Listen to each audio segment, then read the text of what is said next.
ചേച്ചി ഒരു 50 പെട്രോൾ അടിച്ചാണ്. അല്ല ചേച്ചി ഇത് ഒരു ലിറ്റർ ആയിട്ടില്ലല്ലോ 50 റുപ്യക്ക്. 1 ലിറ്റർ കിട്ടൂലാന്നോ? അല്ല 1 ലിറ്റർ കിട്ടും പറഞ്ഞല്ലോ. 2 മാസം കഴിയുമ്പോ 50 രൂപയ്ക്ക് ഡീസൽ കിട്ടുമ്പോ 50 രൂപയ്ക്ക് പെട്രോൾ കിട്ടും.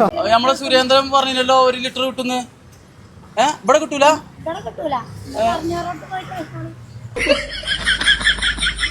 അല്ല എണ്ണ വില കൂടിയും ചെയ്തോ?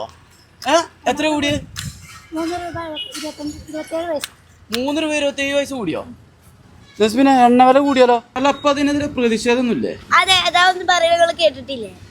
ഏത് നേതാവ്? പെട്രോളിന്റെ വില കുറഞ്ഞിരിക്കുകയാണ്. അപ്പൊ അതിൽ ചെറിയ എന്തെങ്കിലും എമൗണ്ട് കൂട്ടിയിട്ടുണ്ടാവും, അത്രേ ഉള്ളൂ. അത് ടോട്ടലായിട്ട് വർധനവ് ഉണ്ടാവുന്നില്ലല്ലോ. അല്ല ലോജിക്കലൊന്നുമില്ല. അന്താരാഷ്ട്ര വിപണിയിലെ കുറവിന്റെ ഒരംശമാണ് കൂട്ടുന്നതുള്ളൂ. ഇവിടെ ഇതിപ്പോ ഏതായാലും പാളി. നമുക്ക് ബാങ്കിലൊന്ന് പോയാതാ. അവിടെ ഓരോരുത്തർക്കും 5 ലക്ഷം കിട്ടും പറഞ്ഞു.